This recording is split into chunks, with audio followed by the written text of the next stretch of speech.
আল্লাহর নবী বলেছেন, লা ইয়াতামান্না আহাদুকুমুল মাউত, তোমাদের কেউ যেন আল্লাহ তাআলার কাছে মৃত্যু কামনা না করে। এই যে আমরা অনেক সময় বলি এত মানুষের মৃত্যু হয়, আল্লাহ কি আমারে চোখে দেখে না? বলি নাউজুবিল্লাহ। বলেন, একটু জোরে বলেন নাউজুবিল্লাহ।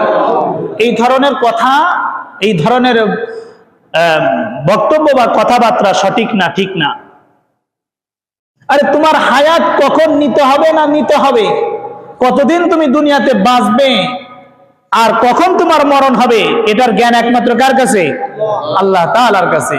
এই যে আমরা এই মুহূর্তে আল্লাহকে আল্লাহ বলে ডাক দিচ্ছি, এখন যদি কেউ আমাদের মাঝ থেকে চলে যায়, সে কি পরবর্তী সময়ে আল্লাহকে আল্লাহ বলার সুযোগ পাবে? তাহলে মৃত্যু কামনা করা যাবে না। আল্লাহ তাআলার কাছে হায়াত ভিক্ষা চাইতে হবে, আল্লাহ তুমি আমার হায়াত বাড়াই দাও, বরকত দান করো, যেন তোমার ইবাদত বেশি বেশি করতে পারি। এই জন্য আমি যদি দুনিয়াতে জীবিত থাকি, আখিরাতের কাজের জন্য আল্লাহ তাআলার কাছে জীবন ভিক্ষা চাই, তাহলে কি দুনিয়ার কাজ করতে পারবো না? আমার চাকরি বাকরি, ক্ষেত খামার, দোকানপাট, ব্যবসা বাণিজ্য সবই করতে পারবো, কিন্তু মুমিনের নিয়তটা কত গুরুত্বপূর্ণ নিয়ত। আমি বাঁচবো তো দিনের জন্য বাঁচবো, আমি যতদিন পৃথিবীতে থাকবো তোমার ইবাদত করব, তোমার কুদরতি পায়ে সেজদা দেব, নামাজ পড়বো বেশি বেশি, রোজা রাখবো বেশি বেশি। এই নিয়ত যখন সে করবে, তো তার চাকরি বাকরিও ঠিক মতো করতে পারবে। ছেলে মেয়ে যেগুলো অসুস্থ আছে বা নাবালক আছে, অপ্রাপ্ত বয়স্কা আছে, তাদেরও একটা সঠিক পর্যায়ে স্থান পর্যন্ত সে পৌঁছাইতে পারবে। কিন্তু আমাদের দোয়াটা বা চাওয়া পাওয়াটা এমন হয়ে গেছে, এই ছেলেটাকে যেন বিবাহ না দেওয়ার আগে আল্লাহ মৃত্যু যেন আমাকে না দেয়। এই ছেলেটাকে বিয়ে দিয়ে যদি মরতে পারি, তাহলে মরেও শান্তি পাবো। তার মানে ওর শান্তিটা নির্ভর করতেছে ছেলের বিবাহের ভিতরে। দেখছেন কথাটা কত শক্ত কথা, আমরা বলি ভাবি না অনেক সময়। ছেলের বউটা যদি দেখে মরতে পারতাম, তাহলে বিটার বউর মুখটা দেখতে দেখতে মৃত্যুবরণ করতাম। আজরাইলকে বলতাম যে না, এখন ছেলে বিয়ে দিয়ে দিছি, এখন আমার জান কবজ করো, আমার কোনো সমস্যা নেই। এত সহজ নয়। আমি আল্লাহ তাআলার কাছে হায়াত ভিক্ষা চাবো। কিসের জন্য চাবো? আল্লাহর ইবাদতের জন্য চাবো। আল্লাহর নবী 2 মাস আগে রমজানের জন্য দোয়া করেছেন। কেন? যে রমজান অত্যন্ত দামি, তুমি মৃত্যু কামনা করো না, হায়াতের বরকত আল্লাহ তাআলার কাছে কামনা করো। হায়াতের ভিতরে বরকত চাও, রিজিকে বরকত চাও, সুস্থতার ভিতরে বরকত চাও। সুস্থতা অনেক বড় নিয়ামত। যৌবনকাল আল্লাহ রাব্বুল আলামিন যাদেরকে দান করেছেন, এই যৌবনকালকে তুমি সুবর্ণ সুযোগ মনে করে এটাকে কাজে লাগাও। যৌবনকালকে যে কাজে লাগাবে, সে দুনিয়াতেও দামি হবে, আখিরাতেও দামি হবে। কথা বলেন না কেন? সে দুনিয়াতেও দামি হবে, আখিরাতেও। ও ভাই, যারা আমাদের সামনের কাতারে বসা আছে, যাদের বয়স মনে করেন 50, 60-এর কোটায় চলে গেছে, আর আমার বয়স এখন 33 মনে করেন, তা আমার গায়ের শক্তি, আমি 1 ওয়াক্তের উযু দিয়ে যে কয় ওয়াক্ত নামাজ পড়তে পারবো, ওনারা কি তা পারবে? আমি যতক্ষণ কিয়াম করতে পারবো, নামাজে দাঁড়ায় থাকতে পারবো, ওনারা কি তা পারবে? বা আমার সমবয়সী যে সকল যুবক ভাইরা আছেন, তারা যেই পরিমাণ কষ্ট সাধনা চেষ্টা পরিশ্রম করতে পারবেন, যারা বয়োজ্যেষ্ঠ হয়ে গেছেন, দাড়ি পেকে গেছে, মোচ পেকে গেছে, বুড়ো পেকে গেছে, এই সকল মানুষগুলো কি তা পারবেন? আবার যৌবন বয়সে কোনো ব্যক্তি যদি মনে করেন দুনিয়ার দিকে তাকায়, যদি চুপচাপ করে বসে থাকে, যৌবনকালে খুব একটা কাজকর্ম করে নাই, একদিন কাজ করলে 7 দিন কাজ করে নাই, ওই মানুষটার অবস্থা কি হয় এটা আমরা ভালো করেই জানি। তাহলে সে দুনিয়াতেও পস্তাবে, আখিরাতেও পস্তাবে। এই জন্য সম্মানিত হাজিরিন, আরে দুনিয়ার কষ্ট, দুনিয়ার ক্লান্তি, দুনিয়ার যাতনা, এটা তো সাময়িক। আমি না খাই আসি, হয়তো আমার কোনো প্রতিবেশী অথবা আমার কোনো আত্মীয় অথবা আমার কোনো বন্ধু বান্ধব কেউ বলবে, হাইরে আমার অমুক বন্ধু না খাই রয়েছে, তার জন্য একটু খাবারের ব্যবস্থা করে দিই। কিন্তু পরকালে যখন আমি বিপদে পড়বো, কেউ আমার কাছে আসবে না, কেউ আমার পরিচয়ও দিতে চাবে না। এই জন্য হায়াত চাবো মালিকের কাছে। কিসের জন্য? ইবাদতের জন্য। যে আল্লাহ, আমি যদি আর একটা দিন বেশি জীবিত থাকি, ওই একটা দিন যেন তোমার ইবাদত করতে পারি, তোমার কুদরতি পায়ে যেন আর একটা সেজদা বেশি দিতে পারি, কালিমা বেশি বেশি পড়ব, তাহলে আমার নেকির পাল্লা ভারী হবে। তো রজব মাস বলছিলাম, এই রজব মাসের মূল ব্যাপার হলো, এটা মহিমান্বিত মাস, সম্মানিত মাস। এই মাসে আলাদা কোনো নামাজ বা রোজা নাই। নবীজি সাল্লাল্লাহু আলাইহি ওয়াসাল্লামের একটি হাদিস, নবীজি বলেন, আমরা যেমন বছরে কুরবানির সময় কুরবানি দিই এবং কুরবানি একটা ইবাদত, তো জাহিলি যুগে যারা মুশরিক ছিল, মানে দেবদেবী প্রতিমার ইবাদত করত, এই মুশরিকদের মধ্য থেকে কিছু মুশরিকরা তাদের দেবতার নামে অথবা প্রতিমার নামে উটের প্রথম যে বাচ্চা হতো ওই বাচ্চাটাকে তারা উৎসর্গ করে দিত। আগে থেকে মান্যত করত যে আমার উটের যে প্রথম বাচ্চাটা হবে এই বাচ্চাটা আমি আমার অমুক দেবতার নামে অথবা প্রতিমার নামে আমি ছেড়ে দিব, উৎসর্গ করে দিব। সেটা করতে হলো রজব মাসে। আবার রজবের প্রথম 10 দিনের ভিতরে তারা ওই প্রতিমাদের সন্তুষ্টির উদ্দেশ্যে বিভিন্ন জীব জন্তু জবাই করত। বলি নাউজুবিল্লাহ। তাহলে জাহিলি যুগে একটা কুসংস্কার ছিল, শিরকি, ভয়ানক ভয়ঙ্কর এক শিরকি কাজ ছিল। তা হলো যে আরবের কিছু মুশরিকরা এই রজব মাসে তাদের দেবদেবীদের সন্তুষ্টি অর্জনের লক্ষ্যে তাদের উট বা বকরির প্রথম বাচ্চাকে তাদের নামে উৎসর্গ করে দিত, ছেড়ে দিত, অথবা তাদের দেবদেবীর সন্তুষ্টি অর্জনের জন্য তাদের নামে জবাই করে দিত। বলি নাউজুবিল্লাহ। আমাদের সমাজে কিন্তু এখনো আছে এই সিলসিলা, এই ধারাবাহিকতা এখনো আছে। হয়তো নামটা পাল্টাইছে, পদ্ধতি পাল্টাই না, পদ্ধতি একই আছে। সেই পদ্ধতিটা কি?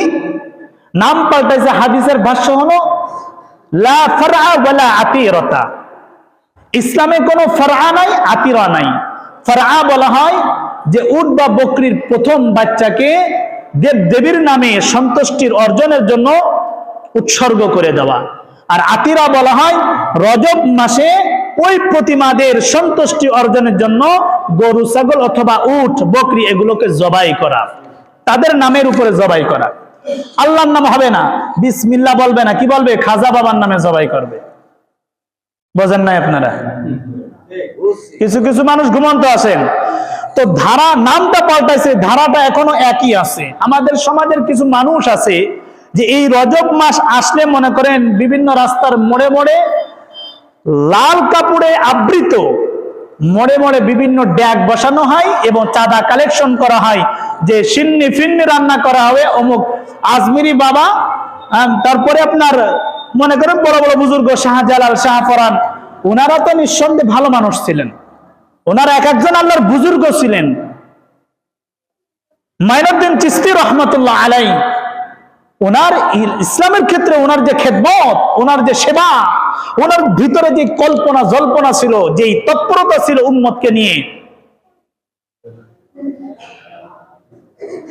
ওনারা তো নিঃসন্দেহে ভালো মানুষ ছিলেন। কিন্তু ওনাদের নাম ভাঙ্গাই যে সকল সাধুবেশী নামদারি মুসলমানরা ইসলামকে বিকৃত করছে, সমাজের মানুষের সরল মনা মানুষের মনকে নষ্ট করছে, ইসলামের নামে অপব্যাখ্যা করছে, এই কাজগুলো নিঃসন্দেহে আপত্তিকর এবং পরিহারযোগ্য। তাহলে রজব মাস আসলে জাহিলি যুগের লোকেরা তাদের দেবদেবীর সন্তুষ্টির জন্য তাদের পশুকে জবাই করে দিত দেবদেবীর নামে, তেমনি ভাবে তারা দেবদেবীর নামে পশু ছেড়ে দিত। আমাদের সমাজে এখনো আছে ওই যে বকরি, ছাগল, গরু সাইডে দেওয়া, আল্লাহর নামে সাইডে দেওয়া, আছে না? এই প্রথা এখনো চালু আছে। এটা ঠিক না, এটা ভুল, এটা ভুয়া, ভিত্তিহীন। এর সাথে ইসলামের সাথে কোনো সম্পর্ক নাই। এই মান্নত করার জায়গায় পায় না, মান্নত করার জিনিস আর খুঁজে পাই না।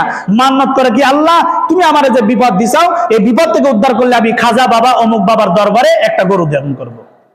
আমার কথা কি বোঝা যায়? একটা গরু দান করব। এই মান্নতটা নিঃসন্দেহে হারাম, নিষিদ্ধ। এই মান্নত করা যাবে না।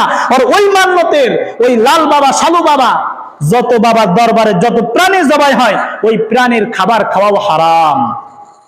আমি মন গড়া কোনো কথা বলছি না। আল্লাহ রাব্বুল আলামিন সূরা বাকারার ভিতরে বলেছেন, সূরা মাঈদার ভিতরে বলেছেন, কি বলেছেন? হুররিমাত আলাইকুমুল মাইতাতু ওয়াদ-দামু ওয়া লাহমুল খিনজির ওয়া মা উহিল্লা লিগাইরিল্লাহ। আল্লাহ রাব্বুল আলামিন বলেন, হুররিমাত আলাইকুমুল মাইতা, তোমাদের উপরে হারাম করা হয়েছে 1 নম্বর হলো মৃত্যু প্রাণী, ওয়াদ-দামু ওয়া লাহমুল খিনজির 2 নম্বর হলো প্রবাহিত রক্ত, 3 নম্বর হলো ওয়ালাহমাল খিনজির, শুকরের গোশত। 4 নম্বর হলো ওমা উহিল্লা লিগাইরিল্লাহি বি, আল্লাহ ব্যতীত অন্য দেবদেবীর নামে, পশুর নামে, মানুষের নামে, খাজা বাবার নামে কোন বুজুর্গের নামও যদি এখানে যোগদান করা হয়, যোগ করা হয়, তবুও ওই প্রাণীটার গোশত খাওয়া আমার আপনার জন্য হারাম। কত ভয়ঙ্কর কথা একটু চিন্তা করেন। এমনকি নবীর নাম নিয়েও যদি জবাই করা হয় কোন প্রাণী, ওই প্রাণী খাওয়াও।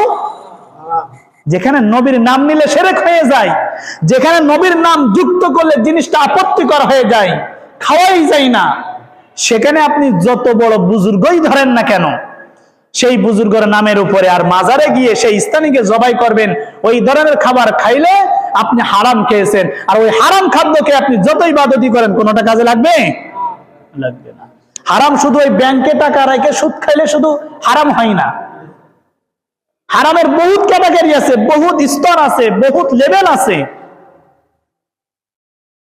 এটাও এক প্রকার হারাম। যে সকল স্থানে শিরকি কাজ চলে, যে সকল স্থানে শিরকি কাজ চলে, সেই বুজুর্গ যত বড় বুজুর্গ হোক, তিনি নিঃসন্দেহে ভালো ছিলেন, কিন্তু তার মৃত্যুর পরে তার কিছু মুরিদরা, তার কিছু অন্ধ ভক্তরা যে তার নাম ভাঙ্গায় যে সমস্ত কার্যকলাপগুলো করছে, এগুলো নিঃসন্দেহে আপত্তিকর। এগুলোর সাথে ইসলামের সাথে তার কোনো সম্পর্ক নেই। যেই মানুষটা সারাটা জীবন শিরকের বিরুদ্ধে মানুষকে দাওয়াত দিয়েছেন, এখন ওই মানুষটার মাজারেই শিরকি কাজ চলতেছে, এটা কোনোদিনও সে বিশ্বাস করবে? এই শয়তানেও তো বিশ্বাস করবে না। ওনাকে যদি আল্লাহ তাআলা পুনরায় জীবিত করতো যদি দুনিয়াতে, তাহলে এই সব করে যে করে এই অন্ধভক্ত আছে, এদের বিরুদ্ধে প্রথমেই মামলা দায়ের করত। এরা আমার নাম ভাঙ্গায় মানুষকে, ধর্মপ্রাণ মুসলমানদেরকে এরা পথভ্রষ্ট করছে, ভিন্ন পথে নিয়ে যাচ্ছে, এদের বিরুদ্ধে আল্লাহ তাআলার কাছে সর্বপ্রথম মামলা দায়ের করত। আরে আমি কাজ করছি সারাটা জীবন শিরকের বিরুদ্ধে, মানুষ যেন শিরক থেকে মুক্ত থাকে, আল্লাহর দিকে ডাকছি, আর আমার স্থানে আমার কবরের উপরে তোমরা শিরকি কাজ করতেছো, এটা হতে পারে? এই জন্য সম্মানিত হাজিরিন, এই রজব মাসের 1 নম্বর শিক্ষণীয় হলো যে হারাম মাসগুলোতে, অর্থাৎ সম্মানিত যে 4টি মাস, জিলকদ, জিলহজ, মুহররম, আর একটি হলো রজব, এই মোট 4টি মহিমান্বিত মাস, সম্মানিত মাস। এই 4 মাসে অন্যান্য মাসের তুলনায় বেশি বেশি ইবাদত করা। তবে হ্যাঁ, মনে রাখতে হবে, রজব মাসকে কেন্দ্র করে শরীয়তের পক্ষ থেকে বিশেষ কোনো পদ্ধতিতে রোজা, নামাজ, এগুলো কোনো ভিত্তি নাই, এই ধরনের কোনো আলোচনা শরীয়তে নাই। আপনি নামাজ যেভাবে পড়তেছেন ওইভাবেই পড়তে পারেন, কিন্তু আপনি নিয়ত করবেন আজকে রজবের 2 রাকাত নফল নামাজ পড়তেছি, এরকম নিয়তের কোনো সুযোগ নাই। নফল নামাজ আপনি অন্যান্য মাসেও যেভাবে পড়েছেন, যে পদ্ধতিতে পড়েছেন, এই মাসেও সেই একই পদ্ধতিতে বা একই সিস্টেমে পড়বেন। তবে পার্থক্য শুধু এতটুকু, অন্যান্য মাসগুলোতে ইবাদতের পরিমাণের চাইতে এই মাসগুলোতে ইবাদতের পরিমাণ বেশি করা। আমি ফরজ নামাজ আগে পড়তাম না, কিন্তু এই রজব মাস আসার কারণে আমার ভিতরে একটু ভয় আসার দরকার যে এই মাসটা সম্মানিত মাস, আমি অন্যান্য মাসে নামাজ পড়ি নাই, হাই এই মাসটা তো অন্তত পক্ষে আল্লাহর ভয়ে আমি নামাজ পড়ি, নামাজের দিকে অগ্রসর হই, নামাজের প্রতি যত্নবান হই, নামাজের প্রতি যত্নশীল হই। তাহলে উলামায়ে কেরাম বলেন, এই সম্মানিত 4 মাসে যে সকল মুসলিম নরনারী ইবাদত করবে, আল্লাহ রাব্বুল আলামিন তাদেরকে বাকি মাসগুলোতে ইবাদত করার তৌফিক দান করবেন। যে মানুষগুলো এই সম্মানিত মাসগুলোতে গুনাহ থেকে বিরত থাকবে, অন্যান্য মাসগুলোতে আল্লাহ রাব্বুল আলামিন গুনাহ থেকে বিরত থাকার তৌফিক দান করবেন। সম্মানিত হাজিরিন, আলোচনা ইতিহাসে সারমর্ম হলো যে রজব মাস একটি সম্মানিত মাস। এই মাসে আমার আপনার বেশি বেশি ইবাদত করা, তবে বিশেষ কোনো পদ্ধতি, বিশেষ কোনো নামাজ, রজব মাস উপলক্ষে 2 রাকাত নামাজ আছে, একটা রোজা আছে, এই ধরনের কোনো নিয়ম, এই ধরনের কোনো